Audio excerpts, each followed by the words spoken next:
You are now listening to the Divorce Diaries podcast with your host, well, that's a secret. No names, ages, or any other identifying characteristics will be used as we protect the young and innocent. You'll be taken on a journey as one man considers getting a divorce or remaining married. The Divorce Diaries daily entries chronicle the decision-making processes in real time as they unfold day by day.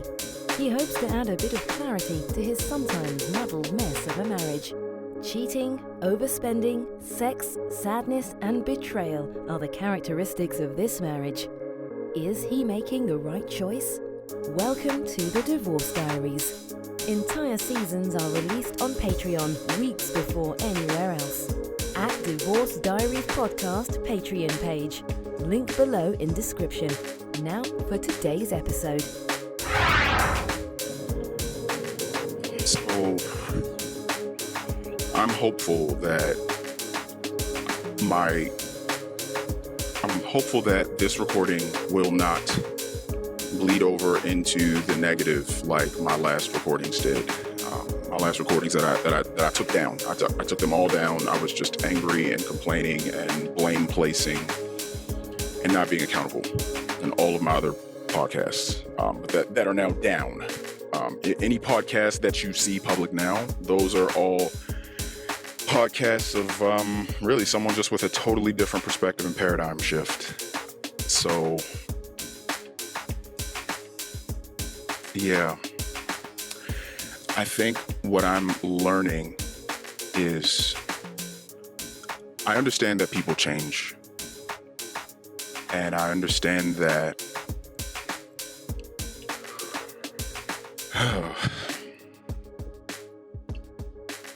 we'll just keep it there.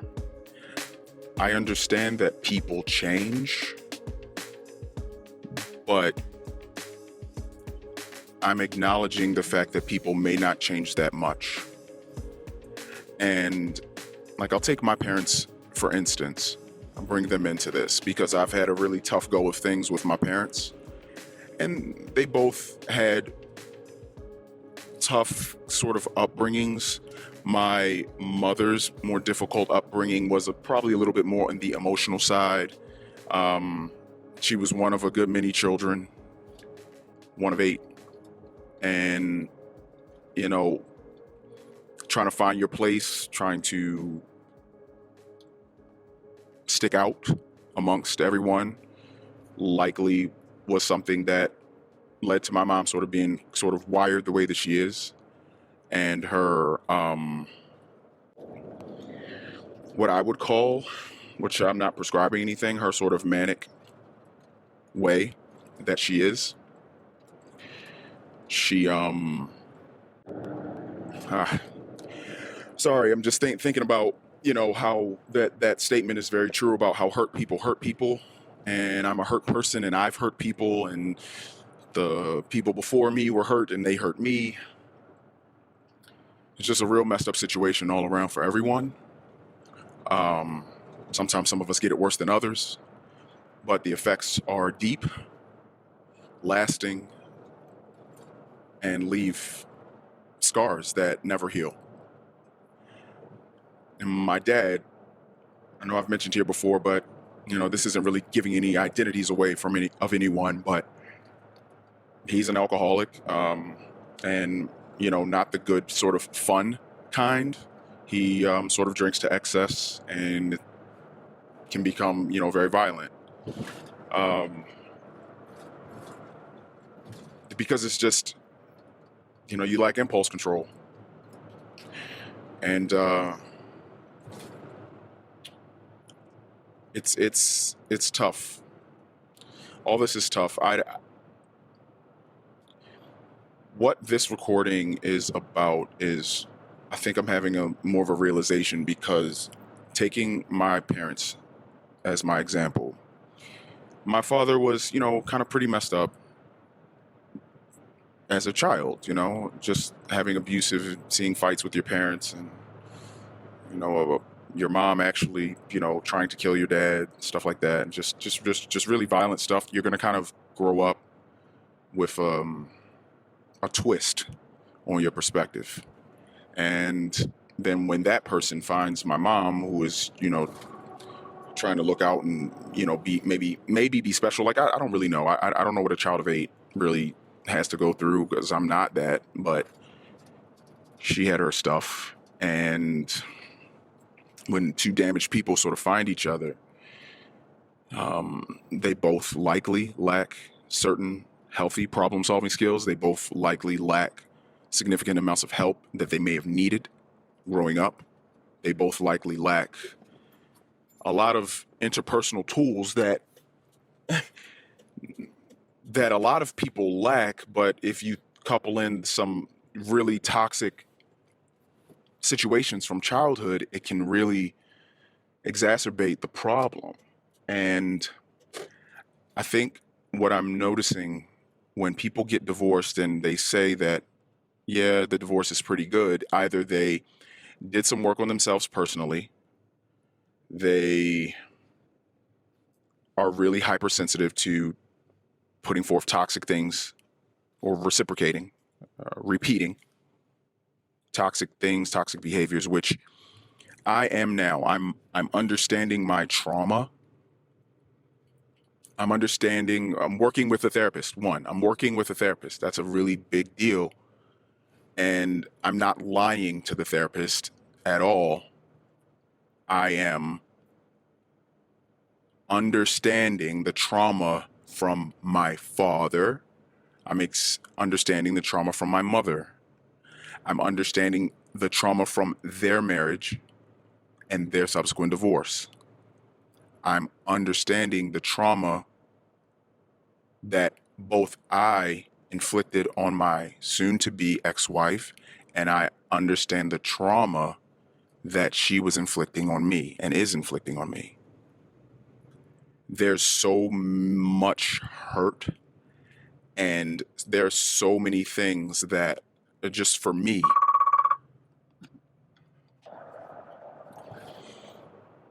sorry, there's a little blip in the recording. Got a phone call back from my wife, which is what spurred this. What I'm saying is, in this podcast, I think that how your divorce goes will likely be the biggest descriptor on if you should look back and think we should have gotten married or we should not have gotten married. That's it. That's it.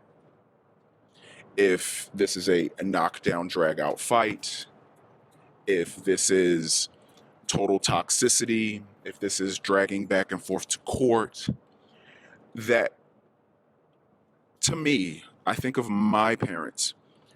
I don't believe that they were capable of caring about another person in the way that a husband and wife should probably be able to care for another person.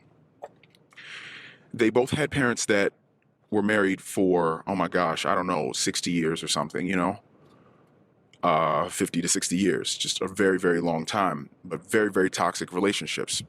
Paternal side of the family. I won't say my maternal side of the family was toxic. Let me take that back. Paternal side, like I said, people trying to kill each other, lots of abuse, sleeping in separate bedrooms. Horrible, horrible, horrible, horrible. So that was the picture of health my father had to look at. So he didn't really know what it meant to be a good husband, a healthy husband. My mom, very traditional family, one working person, the man, the woman stayed at home and had the 8 kids and took care of the homemaker. That was it. So it was a healthier look at marriage in the sense that, and I put up quotes, it was a healthier look at marriage because there were roles and duties and positions that were identified. I do this, you do that. And that's what a partnership looks like. It looks like people doing their job or their quote unquote duty, which I'm definitely finding out marriage is more about duty to one another, not in the militaristic sense, but yes, in the militaristic sense, it's about duty. One has to serve the other person and just bear with me. When I say serve, I do kind of literally mean that. my wife does need my affection. I have to serve that up to her in a way that she wants to consume it. I can't go to my wife and say, nice ass. I mean, it depends on the situation. I can do that, and sometimes she likes that. But other times, she doesn't want that. Oh, you look great in that dress. Ooh, the curves that you bring, I can't see straight. You know, things like that, those are the things that make my wife maybe feel in different ways, in different situations. So that affection that my wife wants needs to be served to her and served up to her from me. That's what has to happen. And it's non-negotiable because she's going to need that meal, we'll say. She's going to need that meal. And I need to give it to her. Because, like I said, she needs that meal. And what I found in my marriage, she's going to get that meal from somewhere. It may not be where you want her to get the meal from. You may be sad and hurt if she's getting that meal from another place, and you could have been serving her that meal. And the same thing goes for wives. So with my grandparents having a pretty decent handle on their positions, my mother was at least able to get a different perspective on marriage, and that she felt that there were roles that a man should have and that a woman should have. There were roles. Okay? Great. So, me, my wife, we both came from dysfunction, as we all do, but I'm saying it in a way where we all can kind of, you know what you mean when you say dysfunction. Oh yeah, my parents, everything wasn't all great this and great that, which is true. But I just went to a wedding, and the wedding, at least on the groom's side, because that's the side that I know, they are a Christian family, pastor, youth pastor, and wife, she works, and they are just, when you look at an older couple and you see, and you feel like you want to say, that's a strong couple. When you see that, like, man, that's a strong couple. There you go. Strong couple. Strong couple.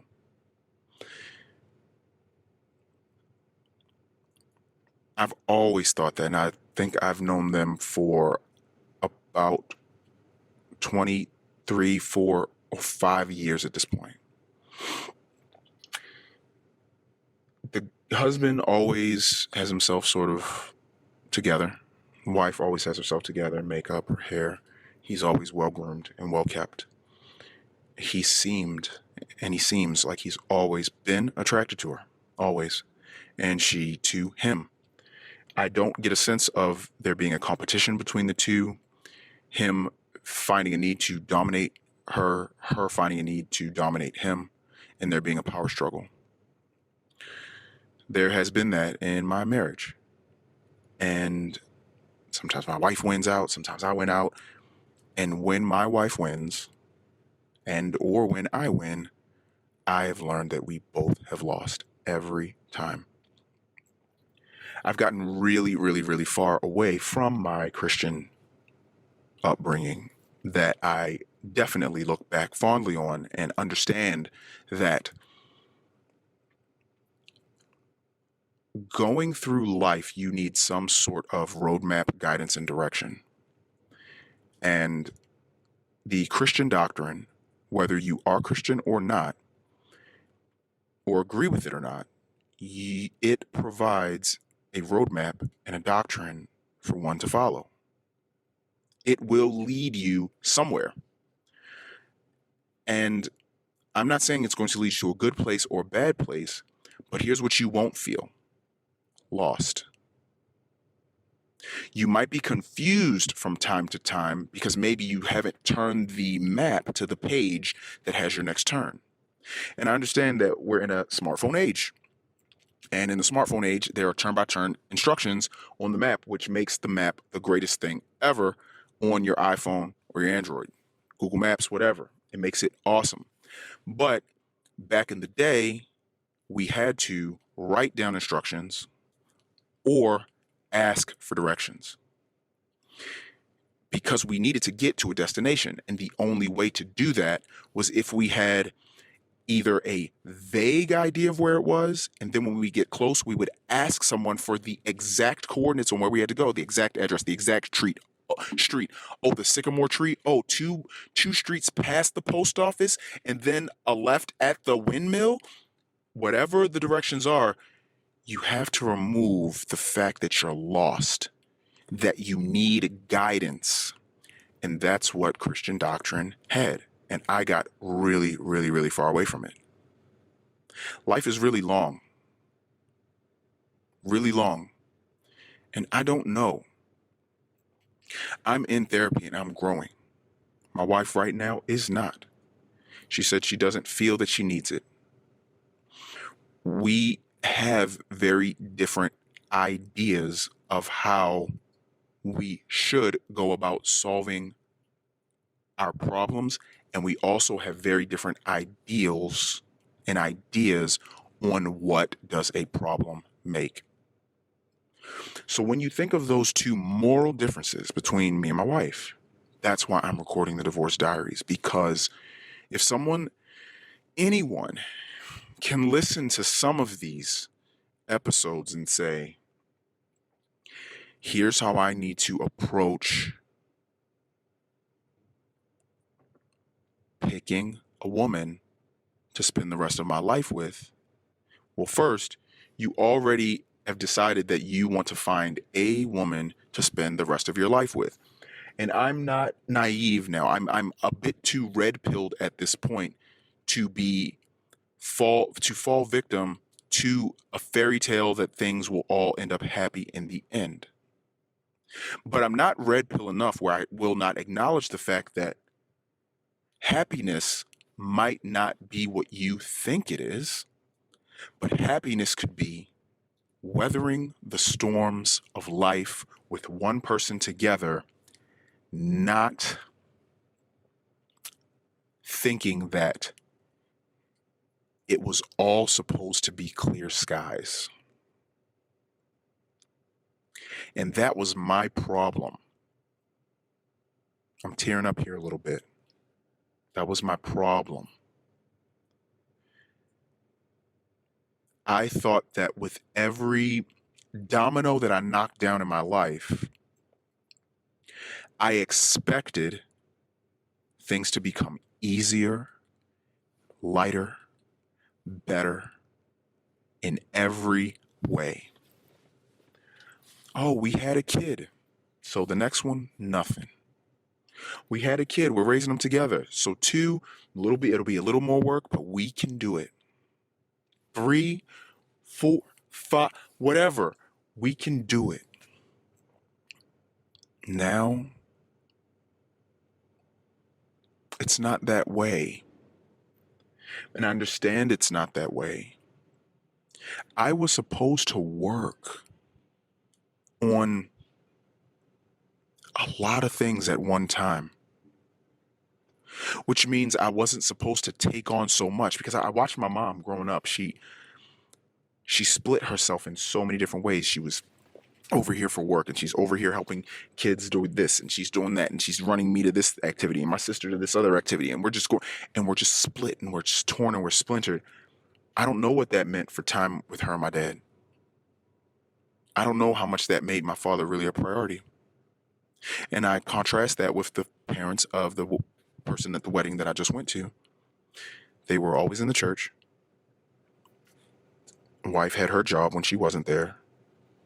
And the kids were always either with dad, they were with mom, they were with grandparents. And when they were with dad, it was a safe and controlled environment in the church.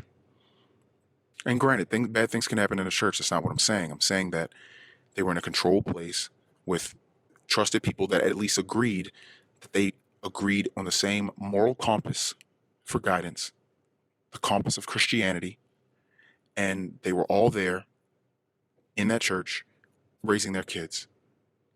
They lived nearby, so they just went back and forth between these things with family as the priority. My wife and I, we kind of bounced around a little bit. I split myself like my mom did.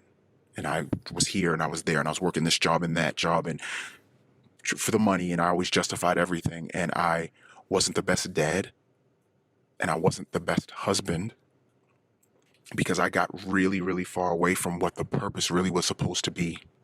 And the purpose was supposed to be my family and my wife. And to be honest with you, the order that it's supposed to go in, it was supposed to be God, my wife, everything else. So in order to serve God, I was supposed to be making all of my works, which means effort if you're not Christian, all the works that I do, it was supposed to be for the effort of serving God, and God wanted me to be fruitful and multiply. So that would mean, you could equate that to mean get yourself a good job where you can provide for your family, or find a way to provide for your family in a way that is healthy and sustainable and righteous. Like, don't deal drugs or something, you know what I mean? Just, it was supposed to be that. That was supposed to be the health and the works. Because if I was doing that, then my wife would not have had to ever worry about money. She may have had to work and get a job, but she wouldn't have worry and stress surrounding money. I would have taken care of that because that would have been in direct service to the purpose of me as a man, as a Christian. So like I said, if you don't believe in Christianity, all I'm saying is I'm using Christianity, one, because it's the thing that I'm most familiar with. Two, it's the thing that I distance myself the most from. Three, I'm just using it as an illustrative point of that's the map and the guidance that will lead you to a destination that will remove the feeling of being lost. So I then would have actually had my wife, quote unquote, first, because I would have taken care of God being first and I would have just focused on being fruitful and multiplying. I can't be fruitful without my wife and I can't multiply without her. So everything that I do for God would directly be done for my wife, and that would directly be done for my children. But not prioritizing that and just sort of chasing the bag and chasing time and having my own selfish whims, which is why I really, really, really, really do believe that men shouldn't get married until they're about 35, start considering getting married until about 35, because you're able to go through the bumps and bruises and failures in life, losing a job, figuring out a new career, starting a business, failing at that, coming into friendships, starting partnerships, realizing you shouldn't have, having broken relationships and all these things. And by the time you get to about 30, 35, you're starting to hit your stride. You've learned a few tough life lessons. You've got your education that you need or your trade. You're building a business for yourself. You're finding something stable.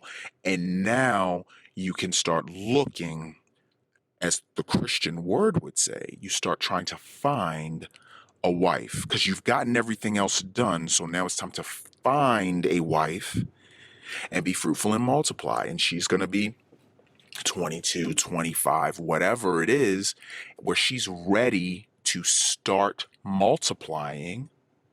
And all she needs is a man that is secure and ready to start. That's what she needs. So I wasn't that. Because I got married so young, my wife had to go through all of the bumps and bruises and bullshit of life with me maturing, both socially, emotionally, mentally, financially. She just had to go through it, and she got beat up along the way with me. And she is being great, actually, now with the things that we've been through, the way that she's handling this divorce. she really was a teammate that I could have really gone the distance with. I'm never going to forget it because I don't know that I'm ever going to open myself up ever again to anyone but her. Even now, I know it. I won't, because she's seen too much. And why would I talk to and engage with someone else and tell them about, because a lot of my, when people talk about, hey, what college you go to? And, oh, what's your longest relationship? Blah, blah, blah. Hey, my backstory is I was a teenage dad and I had, kids with my wife, and we were married for long, long time, decades. And, I'm never going to open up, I don't think, at least how I'm feeling now, to anyone else, because I have no desire, actually. I really have the desire to have things, to go in a time machine, because, like I said, some of the ways my wife has violated have been really difficult to get over. But what I will say is, her violations and her lies, I now know and understand in life that there might be a way where just about anything can be forgiven. And I guess I will end with this. This is why I think if you don't have a roadmap for life, the Christian one is probably the best, because basically if you take Jesus and his ideology, and if you're familiar at all with the teachings, it's the Father, the Son, and the Holy Spirit are the same being. They're just kind of different offshoots with different sort of, if I could say in layman's terms, maybe characters. So like if you were to take the Ninja Turtles, let's say there was only 3 of them, the Father, the Son, and the Holy Spirit. Like, who's my least favorite Ninja Turtle? Oh gosh, I can't do that because they're all so, that's why this is such a great example. So Ninja Turtles. So Leonardo's the leader. And he is the kumbaya one. He's like, guys, come on. But he can be hard if he has to. Raphael is the hothead that just gets shit done like a wrecking ball. When Leonardo is a little bit more, we should probably think this over and talk this out, Raph will say, there's no more time for that shit. Let's kick in the fucking door. And then they all have to do that because they are brothers, and Master Splinter tells them, don't leave your brother behind. So when Raph kicks in that door, Leo, you better fucking go behind him, even if you didn't want him to. That's why Raph and Leo always had so many fights afterward. Raph, you're such a hothead. What the fuck is your problem, Raph? Raph. Raph fights with Leo. Leo, stop being such a punk. We're trying to get this shit done, and we don't have time for all this conversation. We always can't do it the cleanest way, Leo. Don't you know there can't always be a one-size-fits-all approach. You've got Donatello. He's somewhat of the glue in the sense that he will work things out from a technical aspect. He'll do the computer work. He'll figure out what is the mission from Leo, and then he'll figure out a way to help them do it as tactically, as safely, and as quietly and discreetly as they can, as Ninja Turtles. And Michelangelo, he is the comic relief and the brevity for the brothers. The weight of the technology in Donatello's service would be so much on him if he didn't have Michelangelo to joke with. Raph puts on a stone cold face and he wouldn't be able to really come out of it. Raph wouldn't be able to. He would be angry all the fucking time if it wasn't for Mikey coming up and pantsing him or giving him a wet willy or whatever. And Leo would just all the time be, guys, we got to do this. He would be so militaristic if Michelangelo didn't add the humor. So the Father, the Son, and the Holy Spirit are sort of like that. The Spirit is kind of what lives inside of you. Jesus is the Son of the Father that was sent to die on the cross. So that's sort of how they all work together. And the Holy Spirit is supposed to be in all of us. And that's why I'm saying, if the man's older, then he has a little bit more perspective. I'm not that far away from that age that I say men should get married, 35. I'm not that far away from that.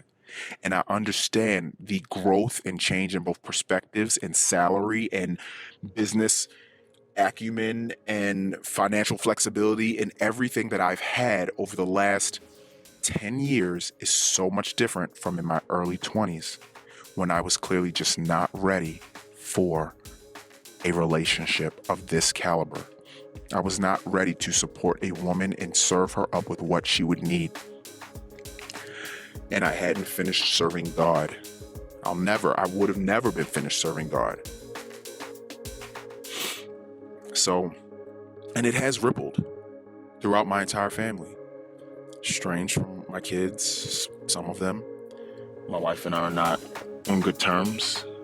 Everything is rough, heavy, bad, because I was supposed to be a leader, but I just folded up the map, put it in the glove compartment, and then just said, I'm going to try to find my way by myself. It's like, well, where are you going? And I lost sight of it because I hadn't looked at the map in so long, because I looked at it my whole time growing up. My mother's got me in church. My grandmother's got me in churches. I'm all over the place. Church, Bible, pray. I feel like I know this like the back of my hand. I don't need this anymore. What has it gotten me? I didn't know how much I was referencing the Bible. I didn't know that because of the trauma and devastation that I experienced with my family, that I may have needed to hold on to that map for a little bit longer. And then when I thought of putting it down, I should have just picked it back up. It's rough. It's rough out here when you don't know which way to go. And I know that I want to go back to her. But I also know I might not be able to. A lot's happened, but a lot can be forgiven, and Lord willing, life is long.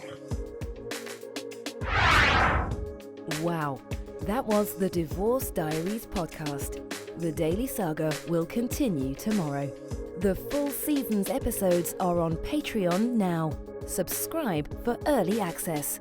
Click the Patreon link in the description. Hopefully these entries help our anonymous recorder as a form of his own personal therapy. That's his hope and his intention.